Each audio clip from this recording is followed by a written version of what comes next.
আমাদের জীবনে দুই ধরনের সম্পত্তি হয়ে থাকে, এক হলো ভৌতিক সম্পত্তি, এক হলো জৈবিক সম্পত্তি। অর্থ, সম্পদ, সুবিধে, খাদ্য এইসব ভৌতিক সম্পত্তির মধ্যে পড়ে। ব্যক্তি, মিত্র, পরিবার, আমাদের আপনজন, আত্মীয় স্বজন সব জৈবিক শ্রেণীতে পড়ে। আর প্রত্যেক মানুষের পক্ষে এই বিভাজন বোঝা অত্যন্ত আবশ্যক, কারণ মূলত আমাদের ব্যবহার দুই রকমের হয়ে থাকে।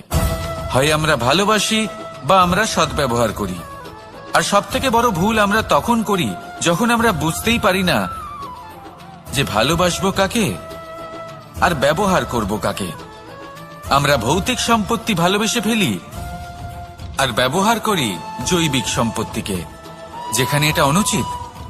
জৈবিক সম্পত্তিকে ভালোবাসুন আর ভৌতিক সম্পত্তিকে ব্যবহার করুন।